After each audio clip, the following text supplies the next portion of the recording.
free men need to be able to protect their families. It's really sad to see people hurt, livelihoods destroyed, even homes destroyed, just to make a political point. Free men take action when churches face heartbreaking attacks. And while cowards stand idle, free men run towards the sound of gunshots when children are in danger. I'm so thankful for free men who stand ready with the tools of liberty.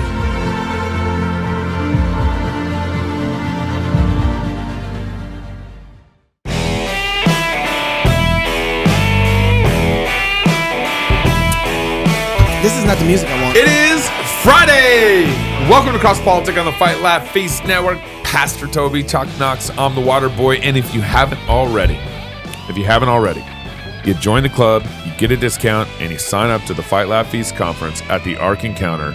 Hundreds have already signed up now. What? Yeah. Are you serious? I'm dead serious. Praise God. It's incredible. It's February. It's February. Y'all, and it's only been out for 4 days. Could we actually run out of tickets for this? Yeah. I mean, the way it's looking, it's looking like it's pretty gonna quick. sell out. Yeah. Whoa. Oh my! So you hear that? Put ours Politics aside. of 6-day creation. If you're thinking about, my wife already said, do you put our families on? Yeah. yeah. Okay, all right, just make sure. If you're thinking about coming, sign up soon. Don't think to yourself, oh, we can decide in July. Yeah. I mean, it might be done. It might be full. Yeah. It might be Wow, full. praise God. Now, Looking forward to the also, time. don't forget, if you're watching this on Facebook or Twitter, like and share our thank show. you, Pastor. We forget to remind people to do that most of the time. Yeah, there's actually a guy who hit me up on Twitter and said, hey, man, I can't wait till if I got some money, I would support you guys. I just want you to know I love what you're doing. Yeah. And I told him, man, just retweeting the show. For real. Yeah. Brother, that's a huge like and blessing. share. Like and Don't share. have to wait till you get a bag. And you can buy us pizza on Fridays. That's cool too. Yeah. Sure. We had one club member actually do that. It's pretty nice. Very sweet. awesome. Very sweet. Awesome. Very cool. That's so Very sweet. thoughtful.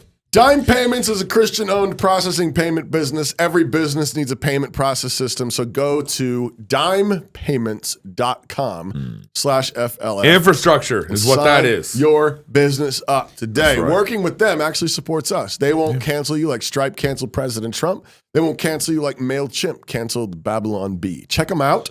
At least have a phone call. Tell them that Crosspolitic sent you. That helps us too. Go to dimepayments.com/FLF. Okay, so I hate to say this, but you're probably going to want to put your tinfoil hat on. Uh-oh. And then by the end of the show, you'll be taking it off. Oh. Really? Oh, maybe putting it on by the end I of the show. just say, I don't know, man. Yeah, I don't know. The song I wanted to start out with was "It's the End of the World As we know it." Yeah. R-E-N. Yeah. Here we go. So the FBI director ended up at the World Economic Forum this last couple weeks. FBI director. How did the World Economic Forum? Why was he there? The World Well, Economic with my Forum. voice. I've been coaching all week, and some of my I thought it was voices. you talking to your lawyers and Well, praising that God for too. your I've been victory. talking all week on all sorts. Yeah. He's been praising the Lord. Yes, amen. Yeah, Christopher Wray was at the World Economic He's Forum. the FBI director? Yeah, FBI director was Because it's very important that he needed to be there as Oh. FBI director. Yeah, and Federal Bureau of Investigations at the World Economic we pay Forum. him in America to worry about to arrest federal pro-life activists. Well, I was just thinking. sidewalks I was just thinking about this. Raid Trump's house for classified documents and quietly go through Biden's home with permission because I don't know whose team he. and also visit Pastor Wilson from time to time. Have they come to your house yet? Because you got documents too. I've been telling everybody I got classified documents. No, actually, they've probably been through everything already. I just don't know. Well, you're going to find out by the end of the show. Toby don't know where all this is going. He don't know where this is going. But when you have the FBI and they tell you that, no, I'm sorry, Hunter Biden's laptop is, it's false information. It's a bogus story. And then Hunter Biden comes out and says, it's my laptop and I'm suing you. Everybody who published it or anything from it. And you're like, wait a second. Yeah. I don't know whether to trust the crackhead or the lion FBI, but you would think that he... I'm going with crackhead. It's bad. I'm going with crackhead. It's bad My with the man is crackhead. on the crackhead. You would think he wouldn't be out there in That's Davos. funny. He would be here working through the mess that he's created with all this laptop business and these classified documents. But no, he's out in Davos. So here's his couple remarks that we want to kind of focus on. He's on a forum, a panel, and there's a bunch going on. But here's some remarks that we really want you to be aware of. I think on the one hand, the attack surface, as you say, is significantly broadening. The range of attack methods is significantly increasing, both in quantity and quality. On the other hand, I think the sophistication of the private sector is improving, and particularly important, the level of collaboration between the private sector and the government, especially the FBI, has, I think, made significant strides. You don't say. With the private sector. You like Twitter. This is Like- arrogant. Like Facebook, like Apple, Yeah. like Pastor, this Google. Yeah. He's just said- Amazon. as he's saying this, the Twitter threads and the rollout is happening on Twitter about the collusion with FBI and all the three-letter agencies. Twitter files. Twitter Yeah. files, right? They're And all over. He doesn't care. And he just says it. This is kind of like those cops, the body cams beating up Tyree.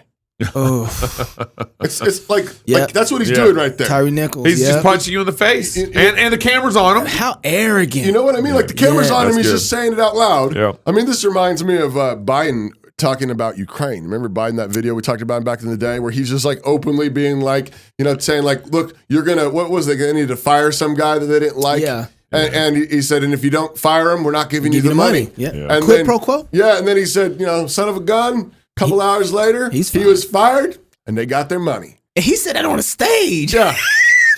In camera. Right there. And the House impeached Trump Yeah. for a phone call Yeah. Yeah. with the president of Ukraine. Oh, but it gets worse. Okay. When you talk about autonomous vehicles, it's obviously something that we're excited about, just like everybody. But there are harms that we have to guard against that are more than just the obvious.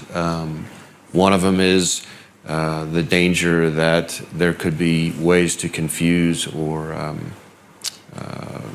distort the algorithms to cause physical harm. So I'm thinking about a story I heard not that long ago about the researchers who were able to trick a self-driving car's algorithm by essentially putting a piece of black tape over a stop sign and cause the car to accelerate by 50 miles an hour or something. It's a simple example, but it shows kind of some of the harms we have to guard against. Why would I trust you to be able to guard against these kind of harms when you can't give me valid information on whether or not this is the computer from the vice president's son or the current president's son? Yeah, that's right. You can't even tell me if this is Hunter Biden's computer. Yeah. To be fair, though, Joe Biden thinks he's vice president sometimes. That's true. That's true. And Sometimes he thinks Kamala is the Yeah, president. yeah. That's right. fair. That's how they treat To him. be fair. But so I don't know if you're telling me the truth or lying to me at this point. So why would I trust you? I'm better trusting the people who are hacking the system than I am trusting you. Yeah. Because at least I know what their intentions are. That's right. At least facts. I know what their intentions are. You remember that kid? I know their enemy. You remember that kid who hacked, or he figured out basically how to use Elon- the FAA tracking Right. numbers or whatever to be able to track Elon Musk's airplane. Yep. And put on and he had a tracking right, Twitter. right. I trust that kid more than I trust this guy. Well, yeah. The free market is interesting. It actually does give you it's amazing. Open source stuff has been very helpful. Yeah. And I'm surprised at how well it's worked without they are able to protect against their own troubles. Yeah. So go ahead. Here is we got one more. One more. Ray. One more. 'cause this is the most important one. Okay, this is Ray. Kind of harm that we're concerned about is the enormous amount of data that autonomous vehicles, for example, aggregate. And anytime you aggregate lots and lots of sensitive data, it makes a very tempting target. So thinking of electric vehicles, autonomous vehicles as an attack surface of their own, not just in terms of destructive ability, but in terms of the data that it aggregates and the harms that could come from that is something that is very much on our mind. Yeah. So let me just tell you, when you're talking about this kind of the level of data we're talking about is within seconds, terabytes. I mean, it's like it's processing terabytes. And that's not even driving. So imagine a driving vehicle multiply. Right. It's terabytes in seconds that it's processing, right? The cool thing about it is that God has given humans the capacity to make sense out of the world. That's what Like that. aggregating Right. data is doing. Right. Even out of like a car driving by a stop sign. Right. And God has given the humans the ability to translate that All and to in make here. sense into some sort of data. It's pretty cool. I mean, in one sense. And It's- Ray, yeah. he's sitting up here talking about He's salivating. I want that data. we got to be able to No, it's- protect. We need to control It's it. dangerous, Gabe. Yeah, because It's dangerous. It's dangerous for you, It's an but not for attack- him. It's an attack surface. we're going to It's not protect dangerous you. for him. We're Yeah, going that's to right. protect That's you, right. Protect and so us. they're going to keep the data nice and It's like safe. it reminds me. We have this little app on our family phones called Life 360. That, Yeah. where you can kind of know where each Tracking others are. that. But we laugh about how pushy it is because it'll like tell you if your phone is so and so's phone is low on battery. Tell them to recharge it. And I'm like, don't you give my daughter commands? Right. Wow. Or it'll tell you if like you were speeding. Wow. I don't even like the blinking light in my vehicle when it tells you seatbelt's off. Yeah. Oh, I know. No. Like, shut up. I love my 1993 Ford Come on. F-250. It had nothing like that. The bad old days are so much better. Oh yeah, there ain't nothing tracking me on that truck. Yeah. No, this is What are you writing down in your This book? is- Because you just this is- disappeared. What are you doing? this is hubris. fixing to This turn is it. arrogance. Yep. But I'll really let you is. keep going because Yeah. I was It's about to get there. It's, all right. Yeah. all right. So 'cause you got to hold that clip in context for what we're Okay. about to go through. Uh-oh. So we got some good producers around our Yes, we place do. these days. And if God gave us more money, we'd have more We'd producers. have more producers. Hey, did we mention we were looking for some investigative reporters? Yes. Yeah, and we've got some people reaching out. I really, too. yeah, it's contact at Yeah. Fight Laugh Feast or Crosspolitic. Which one is it? Contact Contact at at Fight Laugh fightlaughfeast.com. Feast. If you're interested in being an investigative reporter, we don't have any money. But we're figuring it we out. might pay you in merchandise And or you get to learn to earn it. And you'll see how good or you're. kudos Well- or just being famous on Crosspolitic. Yeah. Hey, if you want to see how good you are, come write for us. Yeah. If you start making money off of it, you'll find, like, oh, he's real good. Yeah. Well, we all been. Or we'd like to, create But a if you- network of journalists But if nationwide. you get banned on YouTube. YouTube, it's all on you. I'm kidding. Yeah, we on the Daily Wire. We on the Daily Wire. 25% off your payment if you get demonetized. Oh, that's so good. So our producer Haley was digging, was Yes, doing she her was. producing thing, Yes. researching and digging. Whoa. And so think of this, keep this FBI stuff in the back of your mind. Okay. And then first, it's about a 4-minute video here. You gotta So watch it. but you got to listen, and if you have a chance to watch the whole thing here. Let's roll this next clip. Sensing your joy, your playlist shifts to your favorite song, sending chills up your spine as the music begins to play. You glance at the program running in the background on your computer screen and notice a now familiar sight that appears whenever you're overloaded with pleasure. Your theta brainwave activity decreasing in the temporal regions of your brain. You mentally move the cursor to the left and scroll through your brain data over the past few hours. You can see your stress levels rising as the deadline to finish your memo approached, causing a peak in your beta brainwave activity right before an alert popped up, telling you to take a brain break. Your mind starts to wander to the new colleague on your team, whom you know you shouldn't be daydreaming about, given the policy against intra-office romance. But you can't help fantasizing just a little. But then you start to worry that your boss will notice your amorous feelings when she checks your brain activity and shift your attention back to the present. What? You breathe a sigh of relief when the email she sends you later that day congratulates you on your brain metrics from the past quarter, which have earned you another performance bonus. Oh, no. When you arrive at work the next day, a somber cloud has fallen over the office. Along with emails, text messages, and GPS location data, the government has subpoenaed employees' brainwave data from the past year. They have compelling evidence that one of your coworkers has committed massive wire fraud. Now, they're looking for his co-conspirators. You discover they are looking for synchronized brain activity between your coworker and the people he has been working with. While you know you're innocent of any crime, you've been secretly working with him on a new startup venture. Shaking, you remove your earbuds. You shaking? What do you think? Is it a future you're ready for? You may be surprised to learn that it's a future that has already arrived. Everything in that video that you just saw is based on technology that is already here today. Artificial intelligence has enabled advances in decoding brain activity in ways that we never before thought possible. After all, what you think what you feel, it's all just data. No, it's not. Data that in large patterns can be decoded using artificial intelligence. We're not talking about implanted devices of the future. I'm talking about wearable devices that are like Fitbits for your brain. The newest way to monitor attention is through a device like this one. These are ear pods that are launching later this year. These ear pods, much like the video you watched earlier, are ear pods that can pick up brainwave activity and tell whether or not a person is paying attention or their mind is wandering. Okay, well, you might think, fine, but even if we can tell whether a person is paying attention or their mind is wandering, you can't tell what they're paying attention to. You would be wrong. It turns out that you can not only tell whether a person is paying attention or their mind is wandering, but you can discriminate between the kinds of things that they're paying attention to. Whether they're doing something like central tasks, like programming, peripheral tasks, like writing documentation, or unrelated tasks, like surfing social media or online browsing. When you combine brainwave activity together with other forms of software and surveillance technology, the power becomes quite precise. So what do we do with this? What do we do with technology that enables us to monitor brainwave activity for attention? Do we embrace it? Do we resist it? I believe that there is a pathway forward with such technology. We might soon even use the technology to help people wake back up.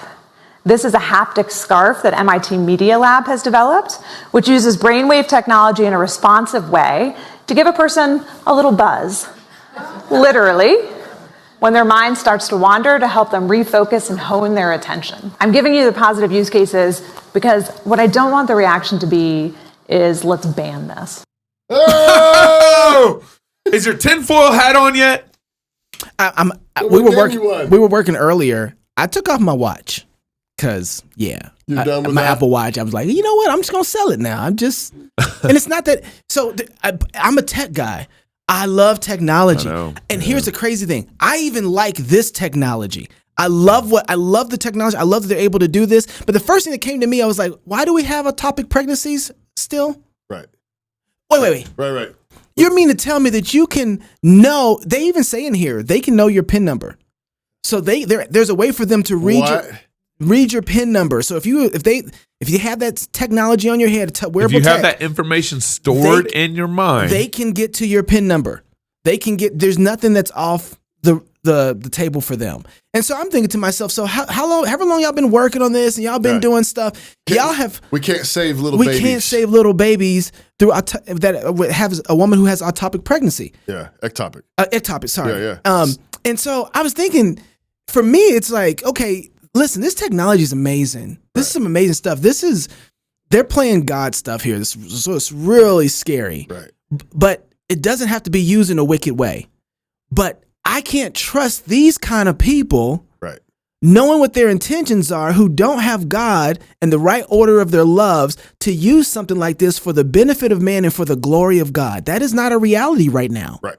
That's just not a reality. Right. These are the people who can't understand. We are barely getting out of the century at the time where we didn't understand individuals made in the image of God by the color of their skin. How insignificant is that, right? And we're having a hard time answering what is a woman. Right. I don't know. I'm not a biologist. I'm not a biologist. Yeah. Right. But I am a Supreme Court justice. I'm going to do justice for you. And we're arguing about abortion. Right. Whether or not a baby is a human being and the woman has rights. And you want to talk to me about whether or not we should have things that can read people's brains? Right. And you have the power to govern over that? No. And you create brain metrics for performance bonuses, which is what they said in the video. So that they monitor your brain metrics at work, and then you get a bonus based on your brain metrics performances that week. Don't sign that contract. Well, here's the deal. They even said in the video that we know Crowder would. Well, maybe for the right kind of money. But they already said in the video that most businesses are already using some version of monitoring. Crosspolitic is? No, we don't. No, there's another. So when you are, this is, I feel like, so an individual makes a covenant with someone to give them a certain amount of time to produce a certain amount of goods for them. if a person doesn't produce those goods in that time, then you can fire that individual. That's pretty simple, right? Like, what kind of world are we living in now where it's like, no, what I want to do is I want to put a shock collar on them. I'm going to monitor them. So that when they don't give me the hours or they're messing with their time in a way that I don't like, I can zap them and make them like a dog running to do their work. Right. Yeah, this is a materialistic worldview. It's mechanistic. It's an atheistic, materialistic worldview. This is Darwin. Absolutely. Right? This is, I mean, you want to talk about the politics of 6-day creation? Yep. Like this is a case in point when you reduce human beings made in the image of God to mere chemicals and impulses in the brain. Just data. It's just data. Yeah. Like that's, I mean, you said not true in the middle of the clip. And that's absolutely right. There's far more to us than merely these impulses, more than just these data points. But they're trying to reduce it all to what AI can analyze. And then, I mean, this is Minority Report stuff. I know, that's where I was just about to go. I mean, in the video, they're trying to track down someone who's committed a crime. But if you remember Minority Report, they're already they're trying to predict people who would commit a crime. And arresting them preemptively. So before you go to these other clips, Gabe, I got to say this. Remember when Pastor Wilson wrote a book? Was it last year it released or a year before last year it released? I forgot, the name slipped my mind just that quick. Ride, Sally, Ride. Ride, Sally, Ride. Yeah. And if you remember when I actually have access to your brainwaves, and it was coming out through. If you had access to my brainwaves, you wouldn't know the answer either. That's confusing. I knew it, and then I accessed your brain. I don't know it. I don't know it anymore. But when he wrote that book, he got so much pushback. So people say, "How could you write a book like this?" Yeah. You pervert. You pervert. You imagining someone married to a sex bot. That's right. And nobody would do that. And giving the sex bot rights, like it's a human being. And somebody who chucks it into a dumpster where it gets crushed, or a car crushing machine, and then he's tried for murder. Brought up on murder charges. That's insane. That's crazy. You're crazy. Yeah, months after I read that book, there was several articles that popped up.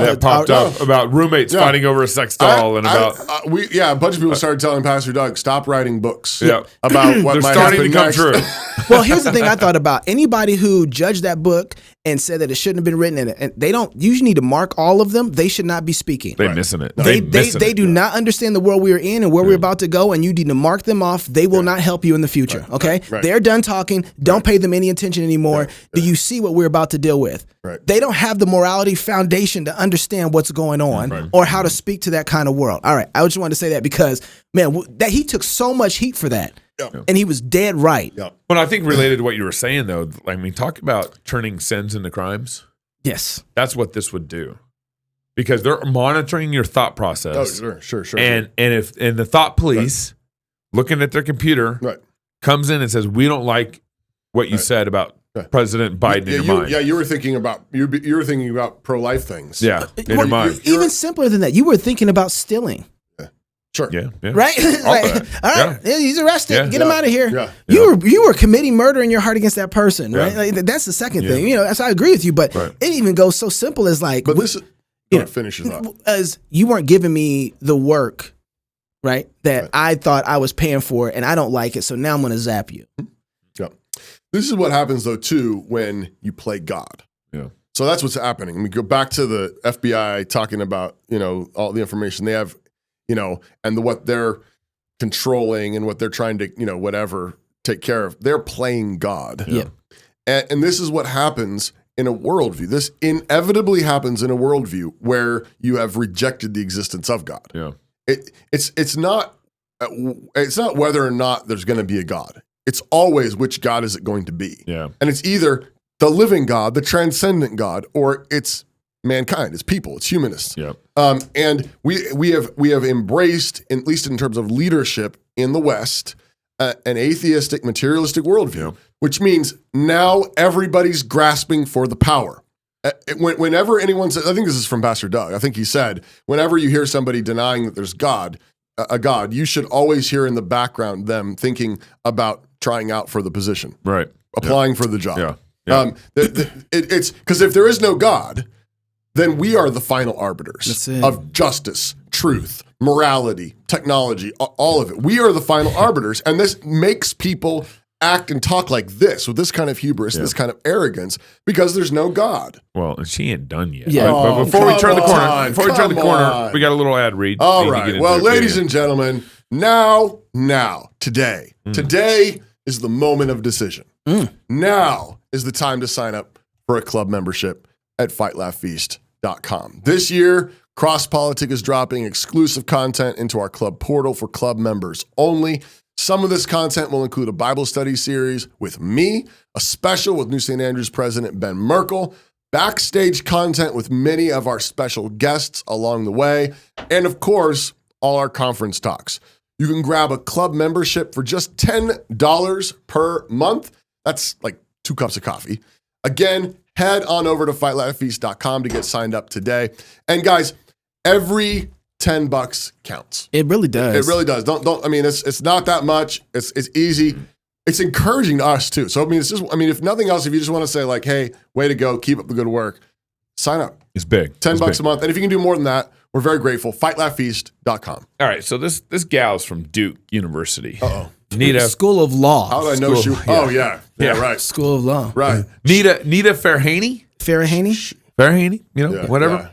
She and the new Supreme Justice, She's called herself a futurist. From Duke Law, futurist. Yeah. And so she's the girl that was the voice for that video and then one that came up on stage afterwards. Now she keeps going on. And so people in the audience they figure out like we need to ask some questions about government. Yeah. There is a ton of need for government rule setting in this. Yeah. Not to be pessimistic on it, but having worked in government and seeing the number of things that government needs to try and get ahead of, Right. I am pessimistic that government is going to be on this. Yes. If you were at, for instance, the World Economic Forum, and you were speaking to leaders from across the globe right now, what would your advice be to them in terms of how to not F this up as this continues to go past? Thank you. It's an important question. So first of all, I think it's almost impossible to keep up with any kind of regulation with the rate at which the technology is advancing. This title, The Battle for Your Brain, refers to the book that I've written on the same topic. And in it, I propose this right to cognitive liberty as a default starting place. That gives, I think, all of us a starting place for how to think about it, changing the default rules to give people a right to self-determination over their brains and mental experiences. We don't have to wait for human rights to be updated to operate as if we have cognitive liberty. And the way we do that is by recognizing, if we start by saying people have a right to freedom of thought, a right to self-determination over their brain and mental experiences, and a right to mental privacy, then when you're in the workplace and you're deciding to monitor, you're going to monitor just for fatigue levels, even though you could capture and figure out, oh, this person has amorous feelings. You're going to do data minimization and best practices that respect the autonomy of the individual. You're not going to try to disrupt their thought patterns in order to make them more productive, recognizing they have You aren't going to do freedom it. of thought. You just aren't. And so I think it's about operating as if we have those set of freedoms and liberty in every way that it's rolled out in society. Oh, I feel a lot better. Well, in that case, give me one. Yeah. Give me the shot. She said these can actually be applied through tattoos in the back of your ear. Yeah. And so Well, let's have her go on to this. You want to go to the next one? Okay, let's go, because I want to bring Ray back into this. Okay. I do think this is an issue where we can't leave companies to their own devices on these devices. And there are principles like safety by design and privacy by design that are largely voluntary. But we just can't be sure unless there are standards and regulations that these guardrails are going to be erected, because we're still in the era of moving fast and breaking things. And I loved that you had the positive use cases. And I was just thinking with the motor neurons and people who are disabled and could wear haptic suits and you could have sensation that you've never had. But I also work with women who experience technology-facilitated abuse as a form of coercive control, and most of that is low tech. It's texts, it's love bombings, it's gaslighting. Think if a perpetrator got a hold of can really coerce the brain. Yes. So I do hope that you are calling for governments to think ahead and be anticipatory. and start engaging, not to stop innovation, but to be responsible and ethical. And I don't know that we can rely on companies in this distributed world. I wholeheartedly agree, right? So I'm giving you the positive use cases because what I don't want the reaction to be is let's ban this, right? But I do think that the most important thing we can do is to start with a different set of default rules. And that default rule is the right to cognitive liberty is a right of individuals, is a fundamental right to what it means to be human.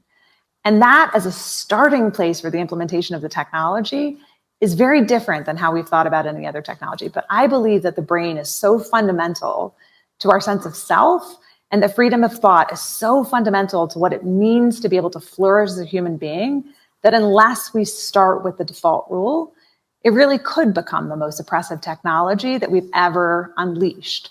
I don't want that, because I also think it can be the most empowering technology that we've ever realized if we do it right. But it's a call to action. It's a call to do it right now by adopting a universal right to cognitive liberty. Says who? Cognitive liberty. Says who? 100%. Come on, Pastor. Where'd you 100%. get that cognitive liberty from? What Yeah. what magician's hat did you pull that out Obviously, of? the government. Obviously, they're talking Where did about it come the from? government needs to give you the cognitive liberty. Where Well, yeah, That's I what mean, they're- if we are just chemicals, that's right. who's to say cognitive liberty is the most Well- effective way to get a human flourishing? Well, Pastor, what that's happens what is- you believe, but that's not what the Muslims You don't- believe. you don't That's understand. not what the Hindus believe. Well, no. That's not what Marx believed. That's not what Hitler believed. Pastor, you don't understand. Once we get enough of that, what you call it, brain fuzz, whatever, chemicals together, Fizzing. The all of a fizzing. sudden, morality comes up out of it that wasn't there No. when you. No, it doesn't. No. Okay. But No, also so- notice, And like, why is she forcing her beliefs on us? Oh, she's Right? doing that, is she? Right? But notice how they're scared for the companies to get access to this without government regulation. Here- That's basically what she was. Right. She's like, this is what makes me nervous about it. Where's the standards? Where's the regulations before Right. the companies lurch ahead of the government on this? This goes Right. back to my point in the beginning. There's a couple steps before we ever get here. Right.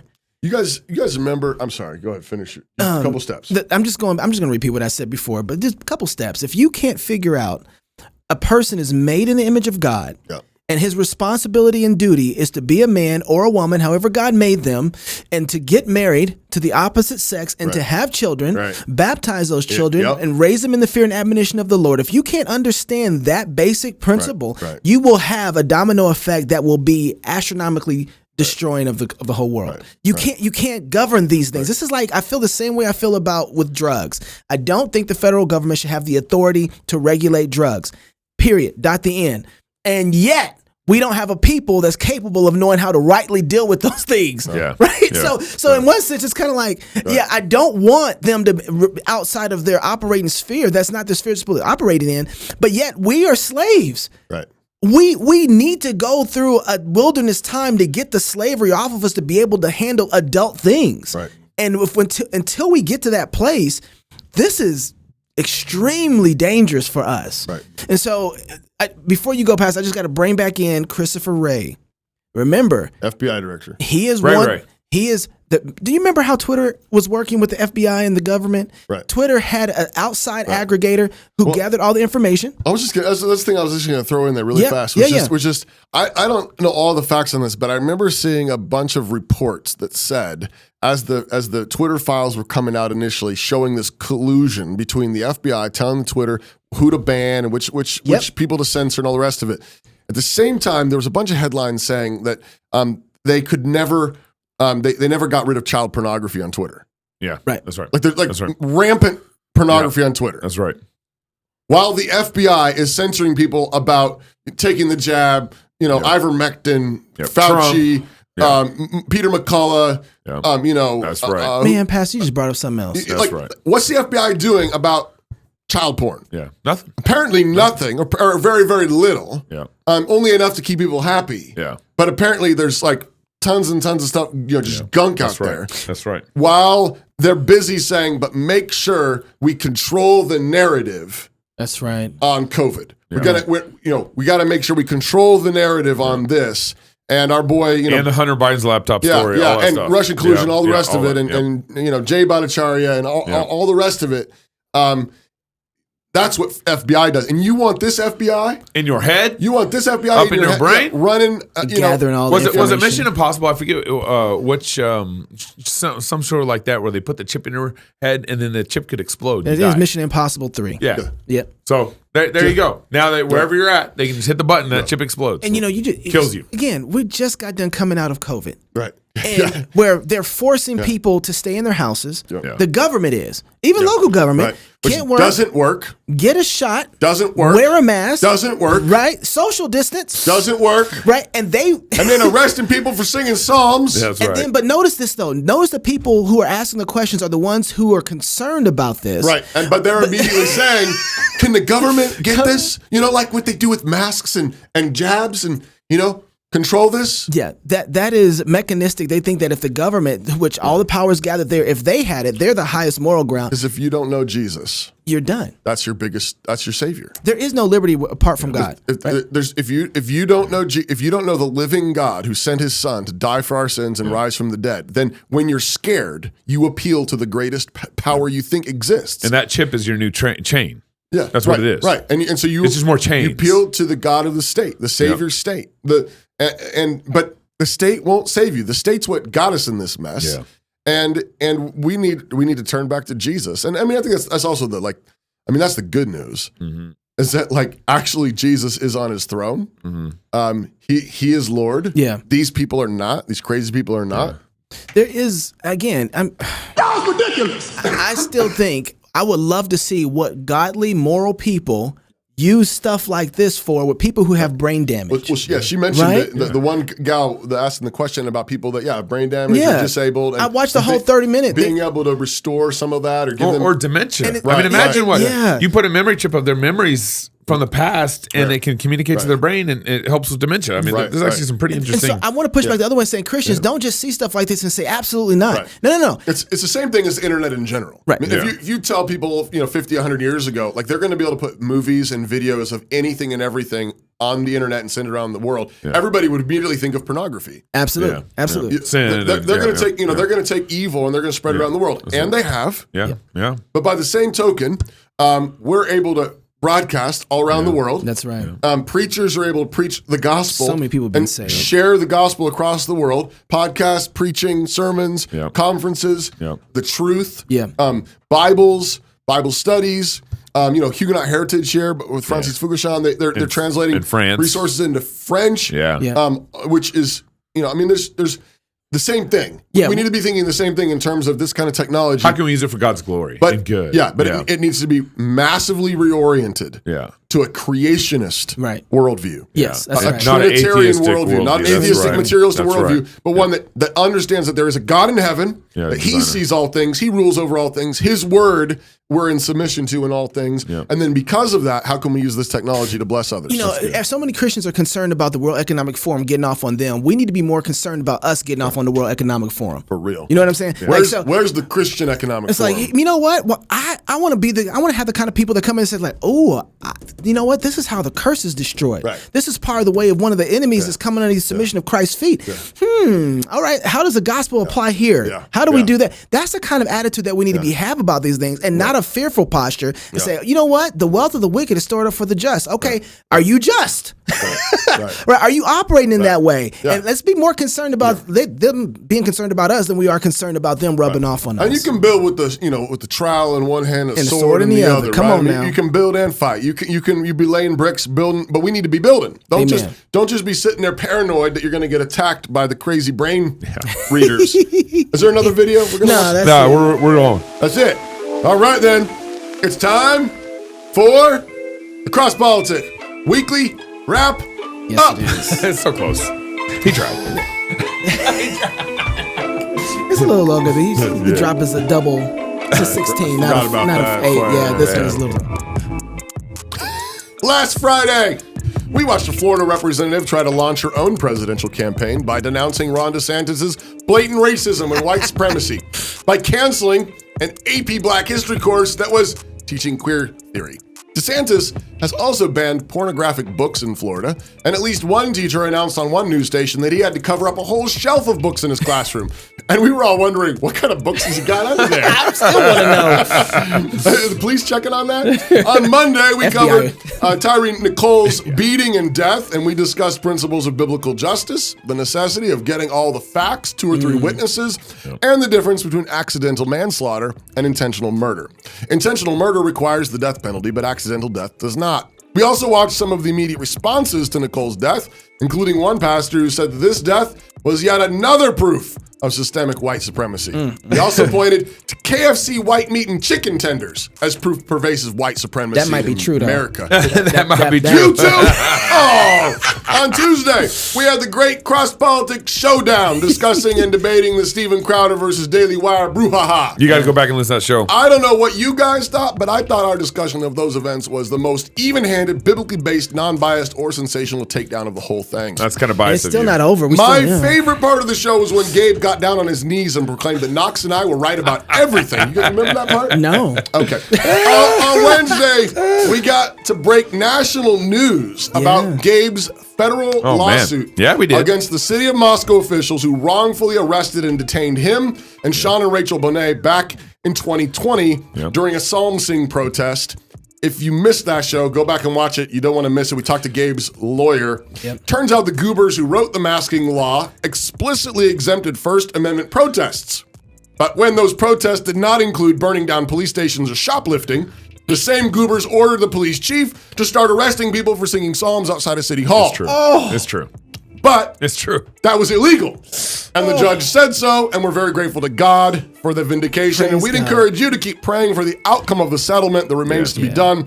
Pray for justice in the settlement, the kind of justice that would truly do biblical restitution and teach our city an important lesson, protecting our neighbors' First Amendment rights in the future. We want this for our neighbors. That's right. We want their First Amendment rights to be protected. Yesterday, we talked about biblical justice again, discussing DeSantis' tax cuts for families and children and pets, and Matt Walsh's recent claim that if we want to have nice cities, we need to start executing drug dealers like they do in Singapore. When we asked Walsh what standard he was working with, he said he thought the best way to know was to imagine what the Pope would never rap about. So he thought caning was probably a just punishment for doing drugs since Pope Francis doesn't rap about caning. But when we pointed out that Francis doesn't rap about anything, Matt just shrugged and said, well, I guess anything goes. So for the wrap up today, I want to leave you with the exhortation that actually fits wonderfully with what we were just talking about, to ground everything you do and think in God's word. That's your microchip. Our job is to cast down imaginations and every high thing that exalts itself against the knowledge of the living God. But how do we do that? Not with our own other lofty imaginations, right-wing lofty imaginations, not with other knowledge that is somehow independent of God, even so-called conservative knowledge. The text tells us what to do. We do it by taking captive every thought to the obedience of Christ. We want our thoughts captive to Jesus. Every thought must obey Jesus.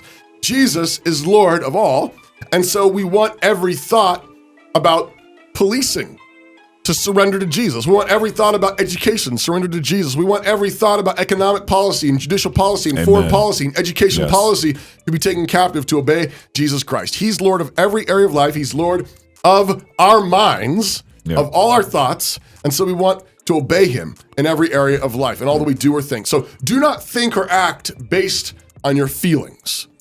Fear, love, anxiety, whatever. Do not think and act based on what the bad guys are doing. Don't be reactive. Rather, think and act based on the word of God. What does your captain say? What does King Jesus command of you? That's right. We are his servants. We are his soldiers. If we obey him, then we are walking with him. And if we are walking with him, nothing can separate us from his love. His blessing is upon us and upon our families. And whether we live or die, whether we succeed or fail at this or that particular venture, his blessing is upon us. And either we win or win. So search the scriptures and obey what they say every day. Amen, Toby. Man, this was a busy week. It was. I'm exhausted. I'm exhausted. from celebrating so much.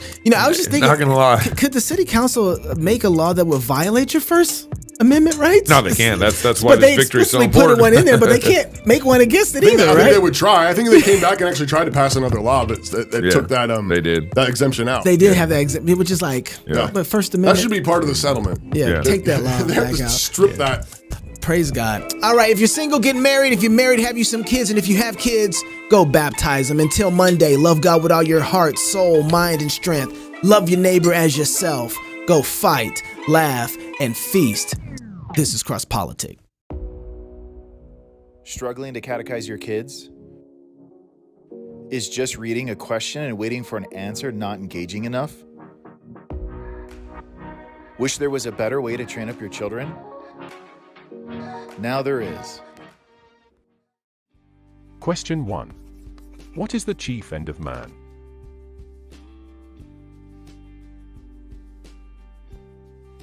Answer.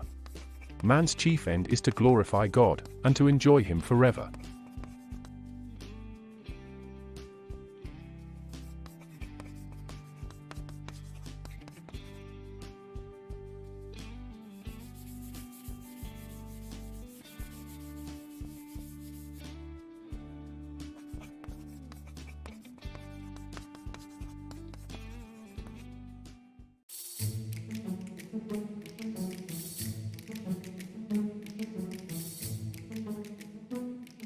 When I talk to families about NSA, I'm almost always asked, what do our graduates do? The short answer is that NSA grads end up in a wide variety of disciplines: founders of businesses, filmmakers and producers, doctors, writers, marketers, financial experts, lawyers, teachers, pastors, consultants, software developers, and more. And it's a good question, but there is something that we need to talk about when it comes to this question. It shows how much our society has bought into the idea that a college degree is primarily about certifying you for a particular job. A college education ought to reach far higher than mere job training. The original goal of higher ed was to train, shape, and prepare our young people to be cultural leaders wherever they go, no matter what career they land in. Think of it like this: the historic liberal arts student, the student we are cultivating at NSA, is a mechanic for maintaining a just, equitable, and free society. The question I would ask you is, does our society need such mechanics today? Would this graduate have lots of work to do? Well, yes, an overwhelming amount of work. Today we live in a society that is falling apart largely because we stopped equipping our students with the know-how they need to build, preserve, and fight for our freedoms, culture, and society. If your son or daughter faithfully pursues this type of education, it means that they will always have plenty of productive, fruitful work to do, because there are just so few people being prepared in this way. Think of any organization, a business, a nonprofit, a local government. What do they need? People. In particular, they need people who are equipped to problem solve, communicate, think outside the box, work well with a team, all while being moral and ethical. Students trained in the liberal arts are equipped in these areas, making them highly employable. Employment for the Christian goes far beyond landing a job as a coder and has more to do with being a leader if you end up coding. Over the centuries, liberal arts graduates have taken on countless critical leadership roles in a wide range of industries, becoming professors, pastors, writers, politicians, legal experts, and founders of businesses. Such leaders forged our nation. And beyond their day jobs, such people go on to do really important work like building schools, churches, and other key organizations that serve as places of refuge and strength in a broken land. Even more importantly, they go on to start strong families and raise the next generation of saints. The result of such education is dynamic communities centered around worshiping the triune God and enjoying Him forever. The switch from viewing college education as mere job training to that higher calling of leadership building is a serious paradigm shift. But the more I see our graduates go out and build, both here in Moscow and in the world at large, the more I see the long-term fruit of this orientation shift. For decades, the American college campus has been the battleground upon which the church lost the next generation. We send our kids away to college, and they come back with their faith destroyed, and their allegiances converted to woke ideologies. But it doesn't have to be like this. College can be the culmination of our children's Christian education, where their love of God is strengthened. Here, they are given the tools not only to follow in the footsteps of their ancestors, but to stand on the shoulders of their forebears and to rebuild the walls of Christendom. For this reason, New St. Andrews was founded, and for this reason, we continue to gift our students with the liberal arts so they can reach their higher callings. To learn more, visit the link in this post, and as always, I'd love to chat if you want to learn more.